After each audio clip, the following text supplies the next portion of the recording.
চুইচৱৰ্ডবোৰ আধুনিক মন্ত্ৰৰ নিচিনা। এই একোটা শব্দ, ৱৰ্ডছ মানে হ'ল শব্দ, দুটা বা তিনিটা শব্দ থাকে। এই ৱৰ্ড মানে শব্দবোৰেৰে এই মন্ত্ৰবোৰ হয়। শব্দত বহুত শক্তি থাকে, ধ্বনিত বহুত শক্তি থাকে।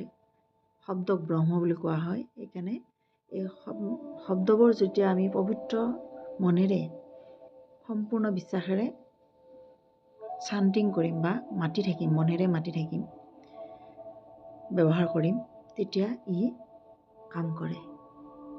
খুব ক্ষিপ্ৰভাৱে কাম কৰে, যিমানেই আমি মনেৰে মাতিম। মই ইয়াত ক'ব ওলাইছোঁ মাত্ৰ এটা, বিভিন্ন কাৰণত আমি চুইচৱৰ্ডবোৰ ব্যৱহাৰ কৰিব পাৰোঁ নিজৰ নিজৰ প্ৰয়োজন অনুসৰি।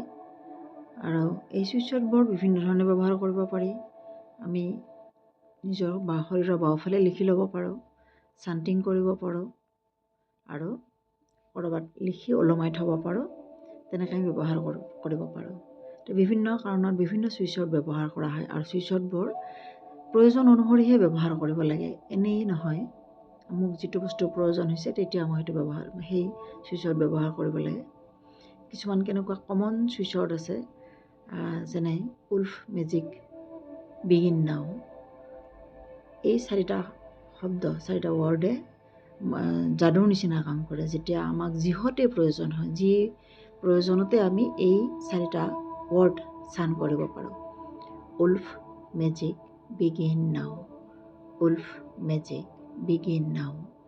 Wolf, magic, begin now. তেনেকৈ আমি গোটেই দিনটো বা যেতিয়া তেতিয়াই এই ৱৰ্ডবোৰ চান কৰিব পাৰোঁ। ই সকলোতে কাম দিব, যি প্ৰয়োজন তাতে ই আমাৰ